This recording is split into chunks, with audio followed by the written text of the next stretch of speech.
तो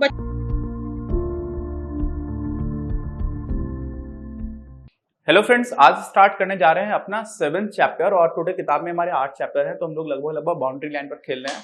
पहली बुक में 2 बुक्स हैं हमारी और यहाँ पर एक बार थोड़ा समराइज करना और हम लोगों ने क्या क्या पढ़ा उसको समझना भी इंपॉर्टेंट है। देखिए, पहले चैप्टर का नाम हमारा था प्रबंधन की प्रकृति एवं महत्व, नेचर क्या है और इंपॉर्टेंस क्या है मैनेजमेंट की। अच्छा, दूसरे में हम लोगों ने प्रबंधन के सिद्धांत पढ़े हुए थे, प्रिंसिपल्स ऑफ मैनेजमेंट, जिसमें फ्योल साहब की बात की थी, हेनरी फ्योल साहब की बात की थी और दूसरा टेलर साहब की बात की थी, जिसमें एक वैज्ञानिक प्रबंधन की बात थी, दूसरा एडमिनिस्ट्रेशन पॉइंट ऑफ व्यू से प्रशासन की जो के लिए क्या क्या चीजें इंपॉर्टेंट है, 14 नियम पढ़े थे हम लोगों ने, तो वो सारी बात की थी। इसी प्रकार फिर हम लोग जो व्यावसायिक पर्यावरण है, जिस इन्वायरमेंट में कोई बिजनेस काम कर रहा होता है, उसको समझने की कोशिश की थी। उसके बाद क्या हुआ था, हम लोगों ने जब प्रबंधन का महत्व और प्रकृति पढ़ा था, इसी चैप्टर में हम लोगों ने क्या पढ़ा था कि प्रबंधन के ही 5 तरह के फंक्शंस की बात की थी कि 5 तरह के इसमें कार्य होते हैं। कौन कौन से कार्य होते हैं, उन्हीं 5 कार्यों के नाम पर एक एक चैप्टर है। ठीक, चौथा चैप्टर क्या था? चौथा चैप्टर है हमारा नियोजन, प्लानिंग का। उसके बाद आपका क्या था? संगठन, ऑर्गेनाइजिंग। उसके बाद से आपका स्टाफिंग आ जाता है, नियुक्तिकरण। फिर आता है आपका निर्देशन यानी कि डायरेक्टिंग, और यही हमारे चैप्टर का नाम है। और इसके बाद एक और चैप्टर बचेगा जिसका नाम है कंट्रोलिंग। ठीक, तो ये क्या है, सब कुछ हम लोग जो पूरी इस बुक में दिया हुआ है ना, वो सिर्फ और सिर्फ एक तरह से समझ लीजिए कि मैनेजमेंट को हम लोगों ने समझा है। मैनेजमेंट प्रोसेस क्या होती है और उस प्रोसेस में ये जो 5 फंक्शंस हैं, इनके नाम पर एक एक चैप्टर है, जिससे कि मैनेजमेंट की ओवरऑल जो अंडरस्टैंडिंग है वो हमें इस बुक से मिलेगी। अच्छा, अब आ जाते हैं डायरेक्टिंग पर। डायरेक्टिंग का मतलब क्या होता है? निर्देशन, किसी को निर्देश देना, ऐसा अपने को समझ में आता है ना।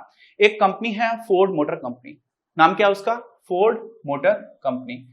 दुनिया की ऑटोमोबाइल इंडस्ट्री में बहुत बड़ी बड़ी कंपनीज हैं, टोयोटा है, जनरल मोटर्स है, हुंडई अभी साउथ कोरिया की कंपनी है, काफी अच्छा काम कर रही है। इसी तरह से जर्मनी की वोक्सवैगन ग्रुप आता है, फॉक्सवैगन भी उसको कुछ बोलते हैं, वी से हम लोग लिखते हैं तो उसको कोई वोक्सवैगन भी बोलता है, तो दोनों तरह का प्रोनाउंसिएशन रहता है और इससे फोर्ड आ जाती है। तो ये टॉप 5 में बहुत टाइम से बनी हुई है। और एक अभी मूवी आई थी फोर्ड वर्सेस फरारी, काफी अच्छी मूवी। मैंने ट्रेलर देखा, मैं टाइम नहीं इतना निकलता है कि मैं देख पाऊं, बट मेरा देखने का बहुत मन है। उसकी जो हिस्टोरिकल कहानी बहुत अच्छी थी, बहुत इंटरेस्टिंग कहानी थी। तो क्रिश्चियन बेल साहब की टाइम मिले तो आप देखिएगा। तो ये बहुत बड़ी कंपनी है और ये वो कंपनी है जिसने अमेरिका में कार्स को आम जनता के लिए बनाना स्टार्ट किया था। अभी इंडिया में इसके कई मॉडल्स आते हैं, फोर्ड फिगो चला करती थी, ऐसे ही बड़ी गाड़ी भी इनकी एक एसयूवी भी काफी सक्सेसफुल है, फॉर्च्यूनर। तो ये सारी फोर्ड की ही गाड़ियां हैं। अब इनके यहाँ पर क्या बात थी, इनके यहाँ पर ऐसा पाया गया कि बहुत अच्छे मैनेजर्स को ये नर्चर कर पाते थे, बहुत अच्छे प्रबंधक बना पाते थे, है ना। इनके यहाँ पर अच्छे टैलेंट को अट्रैक्ट भी करते थे और उनको और अच्छा नर्चर भी कर पाते थे। किनको? जब हम लोग प्रबंधकों की बात करते थे और टेक्नीशियंस की बात करते थे। अब टेक्नीशियन को हिंदी में तकनीशियन लिखा हुआ है, ठीक है। तो जो तकनीशियन है और प्रबंधक है, इनमें बहुत अच्छा काम हो रहा था। लेकिन होता क्या है कि इस तरह की इंडस्ट्रीज चेंज करती जाती है। क्या करती जाती है? चेंज हो रही होती है। और उन चेंजेस के साथ में जो भी चेंजेस हो रहे हैं उनको देखते हुए किसी कंपनी की डायरेक्शन भी बदलने की जरूरत आती है। तो वहां पर जरूरत होती है चेंज एजेंट्स की। किसकी होती है? जो लोग चेंज ला पाए, सार्थक परिवर्तन ला पाए, उनको हम लोग बोलते हैं क्या है? चेंज एजेंट्स, परिवर्तन लाने वाले जो एजेंट्स हैं। और उन चेंजेस को कोई लीड कर रहा होता है तो उनको हम लोग बोलते हैं लीडर्स। ठीक, ये उतने अच्छे नहीं बन पाए, ऐसी ऑब्जर्वेशन खुद फोर्ड कंपनी की रही है, जिसका डिस्क्रिप्शन हमारी किताब में स्टार्टिंग में दे रखा है। अच्छा, अब क्या हुआ? इसका मतलब ये समय के साथ जितना अच्छा परिवर्तन ला सकते थे उतना अच्छा परिवर्तन लाने में इन्होंने थोड़ा थोड़ा कमी को महसूस किया। और क्या किया इन्होंने? इसी वजह से इन्होंने एक प्रोग्राम अपना लॉन्च किया कि अपना जो मैनेजमेंट का तरीका उसको चेंज करेंगे। और उसमें इन्होंने बोला कि हम लोग वॉरियर एंटरप्रेन्योर्स को मैन्युफैक्चर करेंगे। वॉरियर एंटरप्रेन्योर्स की मैन्युफैक्चरिंग होगी। जैसे कि मान लीजिए कोई प्रोडक्ट है, वॉरियर का मतलब क्या होता है? कोई योद्धा होता है, उसको हम लोग बोलते हैं वॉरियर। एंटरप्रेन्योर क्या होता है? एंटरप्रेन्योर कोई किसी उद्यमी को बोला जाता है। उद्यमी, अब उद्यमी जो है, एक होता है उद्यमी। उद्यमी तो मतलब होता है जो बहुत शैतानी कर रहा हो। उद्यमी में क्या होता है कि साहस होना बहुत जरूरी है। आपको पता है ये काम किया जा सकता है, लेकिन इसमें रिस्क है। आप सारा अपनी संपत्ति खो सकते हो, अपना समय बर्बाद कर सकते हो, है ना। अच्छा, सक्सेसफुल नहीं हुआ, लाभ हानि हो सकता है, बहुत सारे जोखिम होते हैं। हम लोगों ने देखा था बिजनेसेस में कौन कौन से जोखिम होते हैं, कक्षा 11 में हम लोगों ने पढ़ा हुआ है। तो साहस तो होना ही चाहिए। साहस नहीं है तो आप एंटरप्रेन्योर नहीं बन सकते, कुछ स्टार्ट नहीं कर सकते। और साथ में आपको ये दिख पाए ना कि कहां पर अपॉर्चुनिटी है, किस चीज को ज्यादा अच्छी तरह से किया जा सकता है। तो नई सोच भी होनी चाहिए। अच्छा, और साथ में नई सोच आ गई, साहस आ गया कि कर लेंगे, और नई सोच भी दिख रही है, लेकिन उसके बाद से उसको एग्जीक्यूट करने का जुनून हो, पैशन हो। किस चीज का? कि आप सार्थक परिवर्तन लेकर के आ पाएंगे। ऐसे लोगों को हम लोग बोलते हैं एंटरप्रेन्योर्स। और वॉरियर एंटरप्रेन्योर्स मतलब उसमें भी और ज्यादा एग्रेसिव हो, जो ऐसे लोगों को मैन्युफैक्चर करेंगे मास स्केल पर, बहुत सारे लोगों को फोर्ड कंपनी के अंदर। ये इनके एक जो प्रेसिडेंट और सीईओ साहब हैं उनका ऐसा स्टेटमेंट था, और इनके डॉक्यूमेंट में भी इस बात को रिवील किया गया था। क्यों किया गया था? यहां से हमें समझ में आता है कि चेंज मेकर्स का कितना बड़ा रूल है, डायरेक्टिंग का कितना बड़ा स्कोप है, कितना ज्यादा महत्व होता है। ठीक, एक इतनी बड़ी कंपनी, उसने भी ये रियलाइज किया कि प्रबंधक और ये सारे लोग सही बनते चले आ रहे हैं, लेकिन लीडरशिप वाले पॉइंट पर थोड़ी सी कमी है। लीडर्स उतने अच्छे हम नहीं क्रिएट कर पा रहे हैं, हम चेंज एजेंट्स उतने अच्छे नहीं ला पा रहे हैं। क्यों? क्योंकि ये काम सोचिए कितना इंपॉर्टेंट रहा होगा जब इतनी बड़ी कंपनी को ये बात एक्नॉलेज करनी पड़ी और उन्होंने ओपनली ये बात रखी। अच्छा, अब आ जाते हैं हम लोग क्या, हमारा प्रबंधक है। प्रबंधक से ये सारी चीजें अलग नहीं है, प्रबंधक के ही बहुत सारे फंक्शंस हुआ करते थे, है ना, जो मैनेजर उसके के सारे फंक्शंस हैं। अब उन्हीं के फंक्शंस में हम लोग बात करेंगे निर्देशन की। निर्देशन का कोई भी प्रबंधक है उसको नेतृत्व करना आना चाहिए, वो लीडरशिप क्वालिटी होनी चाहिए। अब लीडरशिप में साथ साथ कई बार बोलते हैं कि लीड बाय एग्जांपल, मतलब आप खुद ऐसा उदाहरण रखो सारे लोगों के सामने कि वो सारे लोग आप एक तरह से खुद से अभिप्रेरित हो जाए, आपसे इंस्पायर हो जाए, आप उनको मोटिवेट कर पाओ। तो नेतृत्व और अभिप्रेरणा ये बहुत इंपॉर्टेंट एस्पेक्ट्स हैं लीडरशिप के। और लीडरशिप किसको दी जाएगी? यहाँ पे प्रबंधक को दी जाएगी, मैनेजर उसी को ये काम करना है। हम लोग मैनेजमेंट को ही पढ़ रहे हैं, पूरी बुक में वही चीज पढ़ रहे हैं। अब साथ में आप लीड कर पा रहे हो, आप उनको अभिप्रेरित कर पा रहे हो, इसके लिए कम्युनिकेशन भी बहुत इंपॉर्टेंट होता है। आप कम्युनिकेट कर पाओ कि आप ये काम कर रहे हो, बाकी लोगों को भी प्रेरणा मिले। तो वो जो कम्युनिकेशन किस चीज का, अदरवाइज कम्युनिकेशन की बात नहीं है, आपकी नेतृत्व कर पाने की क्षमता को और आपको अभिप्रेरित कर पाने की जो क्षमता है और जो अभिप्रेरित आप कर पा रहे हो उसके लिए जो है उचित संप्रेषण हो पाए, उचित कम्युनिकेशन हो पाए। और इन सारी चीजों को जब हम मिला देते हैं ना, तब इसी को हम लोग बोलते हैं क्या, डायरेक्टिंग फंक्शन ऑफ मैनेजमेंट। ठीक है, जो हमारा मैनेजमेंट है उसका डायरेक्टिंग फंक्शन हो गया। ये कौन सा फंक्शन हो गया? डायरेक्टिंग। और इसी को हम लोग हिंदी में बोल देते हैं प्रबंधन की निर्देशन क्रिया। आगे बात समझ में? तो ये हमारी भूमिका तैयार हो गई। अब निर्देशन का अर्थ क्या होता है और आगे की चीजें, इसको हम लोग देख लेते हैं। चलिए अब आ जाते हैं कि इसका अर्थ क्या होता है, किसका क्या अर्थ होता है निर्देशन का। तो बिल्कुल सीधा सीधा अगर देखेंगे तो निर्देशन का मतलब होता है कि निर्देश देना, किसी को आदेश देना, और साथ में कार्य में मार्गदर्शन करना। ये बहुत इंपॉर्टेंट एस्पेक्ट है।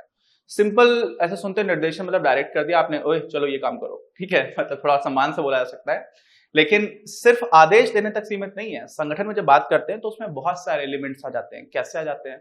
तो अगर हम किसी संगठन में प्रबंधन के संदर्भ में बात करेंगे निर्देशन की, ठीक है, तो उसमें निर्देशन क्या क्या होता है? आदेश देना निश्चित रूप से बहुत इंपॉर्टेंट एस्पेक्ट है। सबसे पहला इंस्ट्रक्टिंग, ठीक है, इंस्ट्रक्शंस देना, उसी को हम लोग आदेश देने को इंग्लिश में बोलते हैं इंस्ट्रक्टिंग। अच्छा, तो आदेश देना, उसके बाद से आपने आदेश दिया, वो काम ठीक से चल रहा है या नहीं चल रहा है, तो आ जाता है सुपरविजन, पर्यवेक्षण। क्या आता है? पर्यवेक्षण। पर्यवेक्षण मतलब सुपरविजन। तो हम लोगों ने डायरेक्टिंग के अंदर ही क्या क्या देखा? इंस्ट्रक्शन आ गया पहले, इंस्ट्रक्टिंग, उसके बाद से सुपरविजन भी आ गया। तो आपने देखा काम ठीक से चल रहा है या नहीं चल रहा, फिर वहां पे किसी को समस्या आ रही है तो आप क्या करोगे? उसका मार्गदर्शन करोगे, गाइडिंग। ठीक, तो मार्गदर्शन भी आ गया। और उसके बाद से आप क्या करोगे? उसको सलाह भी दे सकते हो कि इसको इस तरह से करना चाहिए तो ज्यादा सही रहेगा, तो उसको बोलते हैं काउंसलिंग। क्या बोलते हैं? काउंसलिंग। अच्छा, परामर्श। ठीक, उसके बाद से क्या रहेगा? आपने देखा कि ओवरऑल चीजें ठीक नहीं चल रही हैं या आपको ऐसा लगता है, तो आपको लगातार ठीक चल भी रही है उस स्थिति में भी आपको लगातार उनको मोटिवेट करके रखना होता है, अभिप्रेरित करके रखना होता है। तो अभिप्रेरण भी आ गया। ठीक, अच्छा, और क्या है? कुशल नेतृत्व प्रदान करने के लिए लीडिंग। ठीक है, और लीड बाय एग्जांपल ही सबसे अच्छा तरीका देखा जाता है कि आप खुद ही इस तरह से काम करो कि बाकी सारे लोगों को लगे कि हाँ हम भी काम कर सकते हैं, मोटिवेटेड भी रहेंगे, कोई समस्या आएगी तो उससे कैसे निपटा जाएगा, ये सारी चीजें देख पाएंगे। तो हम लोगों ने क्या क्या देखा कि सिर्फ और सिर्फ इंस्ट्रक्शन नहीं है, इंस्ट्रक्शन को छोड़ करके पर्यवेक्षण है, सुपरविजन है, मार्गदर्शन है, गाइडिंग है, परामर्श है, काउंसलिंग है। अभी काउंसलिंग को कुछ लोग देखिए, एक होता है, थोड़ी थोड़ी इंग्लिश भी सीखते जाइए, एक होता है काउंसिल, COUNCIL। काउंसिल, काउंसिल का मतलब होता है कोई परिषद है, कोई पंचायत है तो उसको CIL लिखते हैं। और एक होता है COUNSEL, काउंसिल मतलब सलाह देना। तो हम लोग यहाँ पर सलाह देने वाली बात कर रहे हैं, परामर्श। अच्छा, और साथ में क्या जाता है? मोटिवेट करना और साथ में लीड करना। ये सब मिलाकर के डायरेक्टिंग का हिस्सा है। अच्छा, अब होता है कि हम लोग निर्देशन देते क्यों हैं, क्यों किया जाता है ये? तो किसी भी ऑर्गेनाइजेशन में अपने ऑर्गेनाइजेशन के उद्देश्य हैं, संगठनात्मक उद्देश्यों की पूर्ति के लिए हर इंडिविजुअल अपने अपने एफर्ट्स लगा रहा है, लेकिन वो जो एफर्ट्स लगा रहा है वो एफर्ट्स वास्तव में संगठन का उद्देश्य है उस दिशा में है या नहीं है, ये बात इंश्योर करने के लिए, ये इंश्योर करने के लिए कि हर इंसान के द्वारा किया गया काम वास्तव में संगठन के द्वारा जो आवश्यक काम है, संगठन का उद्देश्य है, उसकी पूर्ति में ही लगा हो। ये इसका उद्देश्य होता है, किसका? निर्देशन का। तो पूर्व निर्धारित उद्देश्य होते हैं, हम लोगों ने देखा ही था, मेनली प्लानिंग में आ जाता था। हम लोगों ने 5 फंक्शंस पढ़े थे, जिसमें पहला था नियोजन, प्लानिंग। तो वहां से हमारे क्या है, पूर्व निर्धारित उद्देश्य हैं और इन उद्देश्यों की पूर्ति हेतु ही निर्देशन की आवश्यकता होती है। यही इसका क्या है, मुख्य उद्देश्य है। क्यों किया जाता है निर्देशन, इसका ये कारण है। ठीक है, अच्छा अब आ जाते हैं विशेषताओं को देख लेते हैं। तो जो अर्थ है उसी से जुड़ा हुआ है विशेषताएं भी, ठीक है, जिससे कि हम अच्छे से समझ पाए कि ये क्या होता है। तो सारे एक एक एस्पेक्ट को देखेंगे और फिर हम लोग इसके महत्व की बात करेंगे। और यहाँ पर आपको समझ में आएगा कि बहुत सारी चीजें जो आपस में इंटरलिंक रहती हैं। इस तरह की चीजों में देखिए हमेशा प्रबंधन का जो भी चैप्टर है, पूरी बुक है, इसमें बहुत सारी चीजें आपस में इंटरलिंक्ड हैं। तो आप समझते चलेंगे तो अपने आप ही आंसर्स लिख पाएंगे। इसमें बहुत रटने की जरूरत नहीं है। आप सोचेंगे भी बैठ के, समझ लिया आपने, तो आप सोच सोच करके भी बहुत कुछ लिख सकते हैं। इसलिए समझना और सोचना बहुत इंपॉर्टेंट है।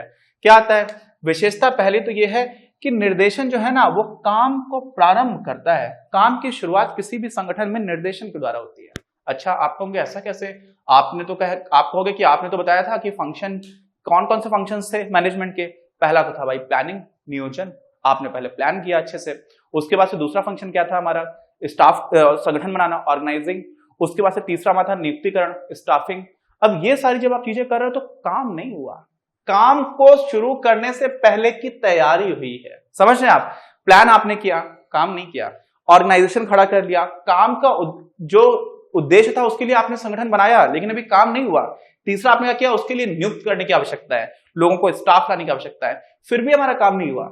अभी तो आपने लोगों को नियुक्त किया है, लेकिन डायरेक्टिंग वो फेज आती है जहां पर काम की शुरुआत होती है। तो होता क्या है? नियोजन, संगठन और नियुक्तिकरण, मतलब प्लानिंग, ऑर्गेनाइजिंग और स्टाफिंग। ये क्या करते हैं? ये काम शुरू करने से पहले की तैयारी करवा देते हैं आपकी। आ रही बात समझ में? अच्छा, और काम शुरू करने की जब बात होती है, काम करना क्या है, तो वो डायरेक्टिंग कराती है। और उसमें क्या होता है कि कौन सा काम करना है, कैसे करना है, कब करना है, ये सारी चीजें, क्या काम करना है, कब करना है और कैसे करना है, ये तीनों चीजें हम बताते हैं। अच्छा, तो आपको समझ रहे हैं कि कितना ज्यादा ये इंपॉर्टेंट भी हो जाएगा।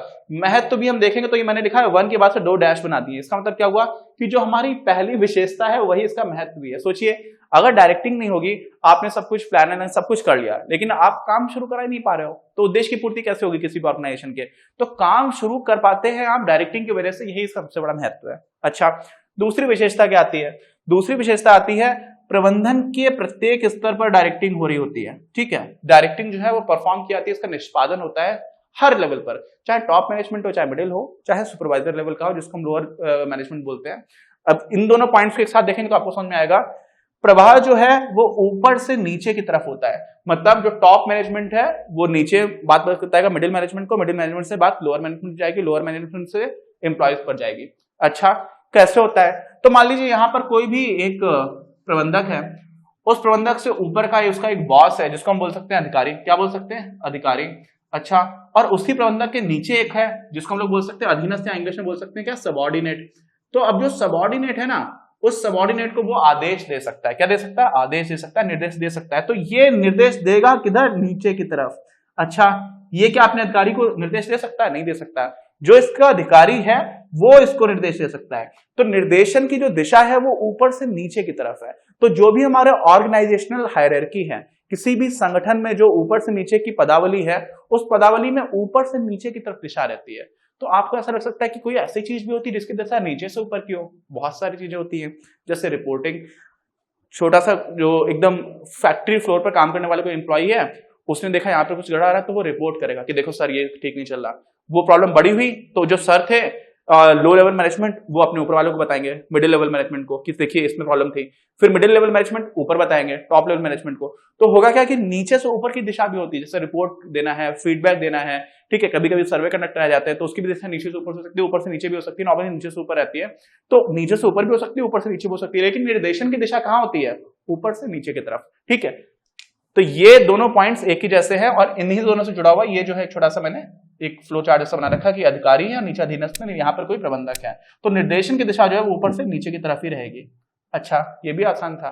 अब आ जाते हैं महत्व पर। किसके महत्व पर? निर्देशन का क्या महत्व है? पहला तो मैंने आपको बता ही दिया, यही महत्व है कि निर्देशन जो है वो काम को शुरू करता है। दूसरा, निर्देशन समान उद्देश्यों की प्राप्ति हेतु लोगों का मार्गदर्शन करता है। समान उद्देश्य का मतलब क्या हुआ? ऑर्गेनाइजेशन आया ही इस वजह से था कि कोई भी ऑर्गेनाइजेशन के अपने कुछ उद्देश्य था कि ये हमें काम पूरा करना है। अब वो ऑर्गेनाइजेशन इसीलिए बनाएगा क्योंकि एक इंसान अकेले वो उद्देश्य पूरा नहीं कर सकता। तो उस उद्देश्य की पूर्ति के लिए जो संगठन का है, जो कॉमन है, जो समान उद्देश्य है, उनकी पूर्ति के लिए सारे लोगों का मार्गदर्शन करने का काम करता है, जो हम लोगों ने इस परिभाषा में भी देख लिया था। तो ये भी इसका क्या है, काफी इंपॉर्टेंट महत्व है। तीसरा पॉइंट क्या है? निर्देशों का क्रियान्वयन उपयुक्त परिप्रेक्ष्य में हुआ है या नहीं। अब यहां पर एक बात समझिएगा, हम लोगों ने पहली बात क्या की थी कि निर्देशन का काम क्या होता है? काम को शुरुआत करना। सबसे इंपॉर्टेंट जो एस्पेक्ट है वो है कि किसी भी काम की शुरुआत करना। और काम की शुरुआत में क्या है कि कौन सा काम करना है, क्या है काम, कब करना है, कैसे करना है, ये तो आपने बता दिया। लेकिन इसके साथ ही साथ आपको ये भी देखना पड़ता है निर्देशन में कि काम को जिस परिप्रेक्ष्य में पूरा करना था उसमें हुआ है या नहीं। आप समझ रहे हैं, निर्देश जो आपने दिया उसका जो क्रियान्वयन है वो उपयुक्त परिप्रेक्ष्य में हुआ है या नहीं, ये भी इसी का एक एस्पेक्ट है।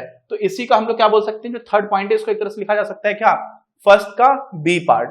ठीक, आप ऐसे समझ लो, ये दोनों लिंक्ड हैं। ऐसा नहीं कि आपने सिर्फ बता दिया इंस्ट्रक्शंस, उसके बाद उसका क्रियान्वयन नहीं देखा तो वो भी कंप्लीट नहीं होगा। क्यों? क्योंकि सुपरविजन भी आ रहा था ना। देखिए, आपने इंस्ट्रक्ट किया था, इंस्ट्रक्ट करने के बाद से पर्यवेक्षण भी आ रहा था, सुपरविजन भी आ रहा था, और उसके बाद से फिर मार्गदर्शन आ गया था। तो एक तरह से जो मार्गदर्शन लिखा हुआ है ना, लोगों का मार्गदर्शन करना, ये भी यहीं से आ गया। ऐसे ही आगे वाले पॉइंट्स भी हैं, वो भी आप यहां से इस डेफिनेशन को अगर ठीक से लिख लेंगे तो इससे हमारे बहुत कुछ समझ में आ जाएगा। अगला पॉइंट क्या है? कर्मचारियों की क्षमताओं एवं योग्यताओं का पूर्ण प्रयोग में मदद करता है। तो होता क्या है कि मान लीजिए कोई कर्मचारी है, उसको कहीं पर प्रॉब्लम आ रही है, आपने अगर उसका सुपरविजन किया और आपने आइडेंटिफाई किया कि इसकी ये प्रॉब्लम है, आपने उसको बताया, आपने उसको गाइड किया, तो वहां से उसका इंप्रूवमेंट हो सकता है। तो उसकी जो योग्यता क्षमता थी उसके पास, आपने उसकी जो प्रॉब्लम आ रही उसको ठीक करा दिया, तो उसकी योग्यता और क्षमता का अधिकाधिक प्रयोग हो पाया। और किसके लिए हो पाया? आपका ऑर्गेनाइजेशन के लिए। तो उस एंगल से भी काफी इंपॉर्टेंट है कि अदरवाइज क्या होगा, अगर आपका इफेक्टिव डायरेक्शन नहीं होगा, इफेक्टिव डायरेक्टिंग प्रोसेस नहीं होगी, तो क्या हो जाएगा कि जो कर्मचारी हैं उनकी क्षमताओं का उतना अच्छा उपयोग नहीं हो पाएगा किसी भी संगठन में। अच्छा, नेक्स्ट पॉइंट क्या आता है महत्व में? संगठन में आवश्यक परिवर्तनों को लागू करने में सहायक होता है डायरेक्टिंग। समझिए, मान लीजिए कि कोई नया सिस्टम आप लेकर के आ रहे हो, अकाउंटिंग हो रही है, किसी भी ऑर्गेनाइजेशन में अकाउंटिंग है, लेखांकन की प्रक्रिया है, आपने बोला कि नहीं अब हम लोग ये वाला मेथड फॉलो करेंगे। तो नॉर्मली ऐसा देखा गया है ना कि परिवर्तन को लेकर के जो संगठन होता है उसके लोग बहुत हैप्पी नहीं होते, खुश नहीं रहते। वो बोलते हैं कि ये तो बड़ी समस्या आ गई। नई एक न्यू पेंशन स्कीम आई थी, एनपीएस, मनमोहन सिंह सरकार 2004 या 5 में लेकर के आई थी। तो उसमें भी कई बार ऐसा बुलाया रहा था, इसमें कई फायदे भी है। कभी कभी ऐसा भी होता कि कर्मचारियों के लिए फायदे की चीजें उसके बाद भी रेजिस्टेंस होती है परिवर्तन को लेकर के। थोड़ा सा एक नॉर्मली ऐसा देखेगा, एक इस तरह की प्रवृत्ति होती है, एक इस तरह की टेंडेंसी होती है कि हम परिवर्तन नहीं होने देंगे, जैसा है वैसा चलने दो। तो ऐसी स्थिति में अगर मैनेजमेंट अपने डायरेक्टिंग रोल को अच्छे से प्ले करे, डायरेक्टिंग क्या, आपने निर्देश दिया और निर्देश देने के साथ साथ आपने एक्सप्लेन किया कि आप ये परिवर्तन क्यों लेकर के आ रहे हो, आपने उद्देश्य समझाया, संप्रेषण किया, कम्युनिकेट किया, ये इसका इंपॉर्टेंट एस्पेक्ट है। दूसरा आपने क्या किया, आपने उद्देश्य समझाने के बाद से तो जो एम्प्लॉयज उनको लगेगा कि हाँ यार ये बात तो सही कह रहे हैं, लेकिन साथ में उनको ये भी लग सकता है कि मुझे तो इसकी ट्रेनिंग पता ही नहीं है, ये करना कैसे है।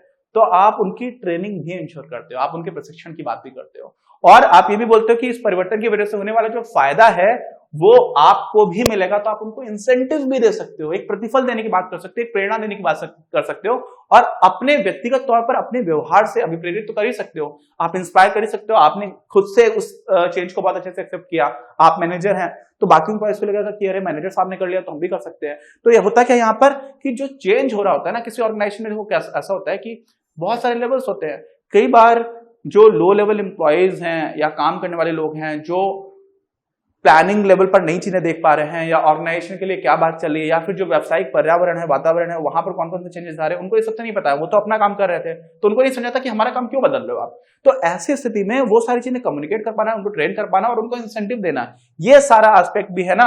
अभी प्रेरित करना, संप्रेषण करना, प्रशिक्षण दे सकते हो, आप उनको प्रतिफल इंसेंटिव दे सकते हो। इन सबसे क्या हो जाता है कि जो परिवर्तन है, कैसा परिवर्तन, वो आवश्यक परिवर्तन है, ये करना ही पड़ेगा, तभी आपका फर्म या कंपनी सर्वाइव कर पाएगी, नहीं तो नहीं कर पाएगी, या फिर उसको उतना प्रॉफिट नहीं होगा। तो इस तरह के परिवर्तनों को लागू करने में मददगार होता है क्या, डायरेक्टिंग, निर्देशन, ये इंपॉर्टेंट एस्पेक्ट है।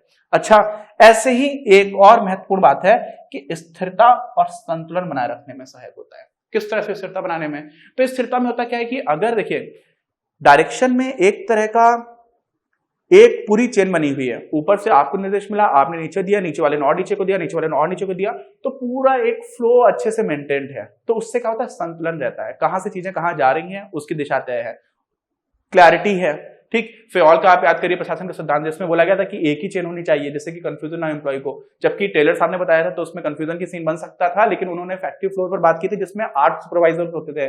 तो पॉइंट क्या है कि जो निर्देशन की दिशा है वो फिक्स रहेगी, तो उससे बहुत सारे प्रॉब्लम जो है वो नहीं होते हैं। अब इसी में हम लोगों ने ये सब देख लिया है, देखेंगे अब निर्देशन के सिद्धांत क्या क्या है उसको भी देख लेते हैं, और उसके बाद से हमारा चैप्टर का काफी इंपॉर्टेंट सेगमेंट है वो कवर हो जाएगा। देखिए, संगठन में जो भी काम करने वाले व्यक्ति होते हैं ना, वो अलग अलग पृष्ठभूमियों से आते हैं, उनके बैकग्राउंड्स अलग अलग रहते हैं, उनकी एक्सपेक्टेशंस अलग अलग होती हैं कि उनको क्या क्या चीजें ऑफर की जाएंगी, उनको किस तरह का काम मिलेगा, और साथ साथ में उनके रोल्स भी अलग अलग होते हैं, उनकी जो भूमिकाएं होती हैं किसी भी ऑर्गेनाइजेशन में वो अलग अलग होती हैं। तो अलग अलग पृष्ठभूमि है, आशाएं अलग हैं और भूमिकाएं अलग हैं। इस वजह से जो निर्देशन है बहुत कठिन हो जाता है, किसको किस तरह की बात कही जाए, किसको कौन सी बात बोली जाए, है ना। एक जैसा इंस्ट्रक्शन सारे लोगों को देना नहीं है कि लाउड स्पीकर पे आपने सारे लोगों को एक साथ बोल दिया सबका काम चल गया, ऐसा तो होता नहीं है। तो कॉम्प्लेक्स हो जाता है, क्या बड़ा कठिन हो जाता है प्रभावी निर्देशन, इफेक्टिव डायरेक्टिंग जो है वो डिफिकल्ट हो जाती है। और इस वजह से हमें कुछ ब्रॉड प्रिंसिपल्स बताए गए, कुछ ऐसे सिद्धांत बताए गए जिनका हम पालन करेंगे, कोई भी प्रबंधक पालन करेगा तो वो निर्देशन को की जो प्रक्रिया है उसको ज्यादा प्रभावी बना सकता है। और उन्हीं सारे सिद्धांतों को हम लोग एक एक करके देखते हैं। तो पहला जो सिद्धांत आता है वो आता है अधिकतम व्यक्तिगत योगदान संभव बना पाओ। आप ऐसा माहौल दो कि जो भी संगठन के उद्देश्य हैं, संगठनिक उद्देश्य भी बोलते हैं, संगठनात्मक उद्देश्य भी बोलते हैं, ऑर्गेनाइजेशनल गोल्स भी बोलते हैं, उनकी तरफ जो भी काम करने वाले व्यक्ति हैं वो अपना मैक्सिमम कंट्रीब्यूशन दे पाए, अधिकतम योगदान दे पाए। आप ऐसा माहौल बनाओ। और ऐसा माहौल कैसे कैसे बन सकता है, तो कुछ कुछ तरीके होते हैं। कुछ लोग ऐसे होते हैं जिन लोगों को पैसे से बहुत मतलब होता है, तो आप उनको इतना इंसेंटिव दो, इतने पैसे दो कि उनको काम करने में अच्छा लगे, कि उनको अच्छा रिटर्न मिलेगा। कुछ लोगों को गैर वित्तीय प्रतिफल भी होता है, ठीक है, मान सम्मान है, उनका नाम आ रहा है, कई बार R&D भी काम होता है, रिसर्च एंड डेवलपमेंट का, उसमें भी कुछ जो एम्प्लॉइज काम करके देते हैं उनका भी नाम आता है। तो इस तरह की चीजें भी होती हैं। बाकी पर्क्स भी होते हैं, आपको कार लेकर के जा रही है, कार छोड़ने जा रही है, बहुत सारी चीजें छोटी छोटी होती हैं। तो आप इंसेंटिव्स अच्छे दो और साथ में एक अच्छा क्लियर मोटिवेशन प्लान हो। क्या हो, मोटिवेशन प्लान आपका काफी क्लियर हो। तो इससे क्या हो जाएगा, जो भी कर्मचारी हैं वो अपना अधिकतम योगदान देने की कोशिश करेंगे। ठीक, तो ये एक सिद्धांत है, आप इसका पालन करेंगे तो आपके यहाँ पर निर्देशन ज्यादा अच्छा और ज्यादा प्रभावी हो सकता है। दूसरा क्या है, संगठनिक उद्देश्यों में तालमेल रखो। किसके साथ, संगठन के आपस में उद्देश्यों के अंदर भी तालमेल होना चाहिए। अलग अलग डिपार्टमेंट्स के बीच में तालमेल चल रहा हो तभी तो पूरे संगठन के उद्देश्यों का तालमेल हो पाएगा। ये हम लोगों ने प्लानिंग वाले चैप्टर पढ़ा हुआ था। साथ में जो व्यक्तिगत उद्देश्य हैं एम्प्लॉइज के, उनके साथ भी तालमेल हो। आमतौर पर ऐसा देखा जाता है कि जो एम्प्लॉइज हैं वो क्या चाहते हैं कि उनको कम से कम काम करना पड़े, ज्यादा से ज्यादा पैसा मिले, और जो संगठन है वो क्या चाहता है कि एम्प्लॉइज ज्यादा से ज्यादा काम करें, कम से कम पैसा लें, है ना। तो एकदम कॉन्ट्रडिक्शन है। ऐसे में जो मैनेजर्स होते हैं उनका ये रोल होता है कि आप बताओ, आप उनको विश्वास दिलाओ कि जो कार्य कुशलता है एम्प्लॉइज की, जो प्रोडक्टिविटी है, और उनको जो पैसे दिए जा रहे हैं, जो उनको पारिश्रमिक दिया जा रहा है, वो एक दूसरे के पूरक हैं। तो जितनी ज्यादा आपकी प्रोडक्टिविटी होगी उतने ही ज्यादा आपको पैसे मिलेगी, ये विश्वास दिलाना। ठीक, अच्छा, ये क्यों होता है ऐसा, क्योंकि संगठनिक उद्देश्यों में द्वंद्व हो जाता है, किसका, व्यक्तिगत और संगठनिक उद्देश्यों में। तो इसको भी ध्यान रखना। तीसरा क्या है, आदेश की एकता। ये हम लोगों ने हेनरी फेओल का जो प्रशासनिक सिद्धांत 14 उनमें भी देखा था, यूनिटी ऑफ कमांड, कि एक कर्मचारी को एक ही इंसान क्या दे, आदेश दे। ऐसी स्थिति में कंफ्यूजन नहीं होगा, उसको पता है कि हाँ इन्होंने ये बोला था, मुझे पता है कि यही बोला था, यही करना है, कोई कंफ्यूजन नहीं रहेगा। तो ये हमारा हो जाता है क्या, यूनिटी ऑफ कमांड। काफी इंपॉर्टेंट है, सॉरी ये वाला एस्पेक्ट है। प्रत्येक कर्मचारी को केवल एक ही उच्च अधिकारी से आदेश मिलना चाहिए। ठीक, चौथा क्या है, चौथा पॉइंट आता है निर्देशन की तकनीकों की उपयुक्तता। मतलब आप किस तरह से डायरेक्ट कर रहे हो। तो देखो, कर्मचारियों की भी अलग अलग तरह के ग्रुप्स हैं, उनकी आवश्यकताएं कैसी हैं, उनकी भूमिका कैसी है, ठीक है, उनकी अंडरस्टैंडिंग चीजों को लेकर के कैसी है, उनका काम किस तरह का है, ये सारी चीजें, उनकी आवश्यकताओं को, उनकी योग्यताओं को आपको ध्यान रखना पड़ेगा। उनके एटीट्यूड्स कैसे, उनका दृष्टिकोण कैसा है दुनिया को देखने का, सारी चीजों को समझने का। आपका काम क्या है एज ए मैनेजर, कि आप संगठन के उद्देश्यों को पूरा करा पाओ। तो आपको समझना पड़ेगा कि ये लोग किस किस तरह की चीजों के एटीट्यूड से, तो आपको उस हिसाब से बात करनी पड़ती है ना। मेरा एक दोस्त था, वो अलग अलग ग्रुप से बहुत ही बड़े बड़े लोग हैं, उनसे भी बहुत अच्छे से बात कर लेता था। कुछ लोग हैं जो काफी स्ट्रगल कर रहे हैं या अलग अलग तरह का काम कर रहे हैं, उनसे भी बहुत अच्छी तरह से बात कर रहे हैं, तो उसकी क्वालिटी बहुत अच्छी थी। अलग अलग तरह के ग्रुप से आप वो किस तरह से चीजों को, दुनिया को देखते हैं, वो किस तरह से चीजों को सोचते हैं, इस तरह से बात करना भी आना चाहिए कि आपका तभी प्रभावी संप्रेषण हो पाएगा और तभी प्रभावी निर्देशन हो पाएगा। तो ये वाला एस्पेक्ट हो जाता है। अब इसमें क्या हो जाता है, अन्य वस्तु स्थितियों को, मतलब जो भी उस टाइम की कंडीशंस, उनको भी आपको ध्यान में रखना पड़ता है। फॉर एग्जांपल, कुछ लोग हैं जिनको चाहिए कि आप मेरी सैलरी बढ़ा दो सर तो हम अच्छा काम करेंगे, या आप कम से कम इतने पैसे दे दो। कुछ लोग बोलते हैं नहीं सैलरी आप भले ही मत दो लेकिन मेरा रोल तो बड़ा कर दो, मुझे ज्यादा लोगों को देखना है, मुझे प्रमोशन दे दो, पदोन्नति दे दो। तो ये एक उदाहरण है खाली। तो आपको समझना पड़ेगा कि किस चीज को क्या चीज चाहिए, आपको उस हिसाब से थोड़ा डिसाइड करना पड़ेगा। तो ये क्या हो जाता है हमारा कि आप उनकी आवश्यकताओं के हिसाब से तकनीकों की उपयुक्तता यूज करोगे कि किस तरह की टेक्निक यहाँ पर ज्यादा प्रभावी होगी। ऐसे ही नेक्स्ट पॉइंट आता है प्रबंधकीय संप्रेषण का। हर लेवल पर, जो भी मैनेजरियल लेवल्स हैं, उन सारे ही लेवल्स पर अगर कम्युनिकेशन बहुत अच्छा है, उससे बहुत ज्यादा फायदा मिलता है। कम्युनिकेशन बहुत अच्छा होने का मतलब क्या हुआ, पहली बात तो कि जो आदेश आ रहा है, जो अनुदेश है, जो इंस्ट्रक्शन है, उसमें बिल्कुल क्लैरिटी हो, उसमें कोई कंफ्यूजन ना हो। समझ रहे हैं? अगर कोई कंफ्यूजन नहीं है तो सारे लोगों में क्या होगा, चीजें बहुत स्मूथ चलेंगी। तो पहली चीज तो ये आ जाती है कि प्रत्येक स्तर पर स्पष्ट अनुदेश हो। ठीक, अच्छा। अब आपने किसी अपने एम्प्लॉय को बताया, मान लीजिए यूनिटी ऑफ कमांड थी, तो आपको एक इंसान जो है, या आप एक ही इंसान से इंस्ट्रक्शन लोगे, ठीक, तो आपके लिए बहुत अच्छा है। आप भी किसी और इंसान को कुछ बता रहे हो तो आप जिसको भी बता रहे हो उसको बता दिया आपने, लेकिन आपको एक ही इंसान इंस्ट्रक्शन देगा, ये होता है यूनिटी ऑफ कमांड में। अब क्या हो जाएगा इसमें, इस वाले केस में आपको वो बात समझ में आई या नहीं समझ में आई। मान लीजिए मुझे किसी ने कुछ समझाया कि आपको ये काम करना है, मैंने समझ लिया, तो हो सकता है वो कुछ और कहना चाह रहा हो, मैंने कुछ और समझा, तो उसी टाइम पर जरूरी क्या है कि मुझसे वो फीडबैक ले ले कि तुमको ठीक से समझ में आया कि समझ में नहीं आया। तो वो फीडबैक हम लोग क्या बोलते हैं, प्रतिपुष्टि। प्रतिपुष्टि के द्वारा ये सुनिश्चित भी कर लो कि जो इंस्ट्रक्शन दिया गया है वो समझ में आया है या नहीं समझ में आया, तो इससे कोई कंफ्यूजन नहीं रहेगा। ये भी काफी इंपॉर्टेंट एस्पेक्ट है, इंपॉर्टेंट एक प्रिंसिपल है अच्छे निर्देशन के लिए। अगला पॉइंट आता है अनौपचारिक संगठनों का प्रयोग। कंपनी, फर्म, ये सारे बड़े फॉर्मल ऑर्गेनाइजेशंस हैं, औपचारिक हैं, है ना, एक सिस्टम बना हुआ है, एक हायरार्की बनी हुई है। लेकिन हर तरह के संगठन में कुछ दोस्तों का ग्रुप बन जाता है, ठीक है। फैक्ट्री एम्प्लॉयज भी हैं, वो भी साथ में जाते हैं, तो उसमें भी हंसी मजाक चलता ही रहता है। तो आपको एक मैनेजर की तरह ये रिकॉग्नाइज करना चाहिए कि कौन कौन से ग्रुप्स बन गए हैं। उन ग्रुप्स में आप अलग तरह से बात कर सकते हो, तो उन ग्रुप्स को भी आप इस तरह से बात करो जिससे संगठन के उद्देश्यों की पूर्ति हो रही है और आपको पहचान पाओ। क्यों? क्योंकि ये रियलिटी है, ये रियलाइज करना कि अनौपचारिक संगठन तो बन ही गए होंगे, कौन कौन से बन गए आपको समझ में आना चाहिए। आपको देखना चाहिए अच्छा इन चार लोगों की बहुत अच्छी दोस्ती है, तो इनसे हम एक साथ इस तरह की बात कर सकते हैं, ये सारी चीजें। अच्छा, नेक्स्ट पॉइंट क्या आता है, नेक्स्ट आता है नेतृत्व।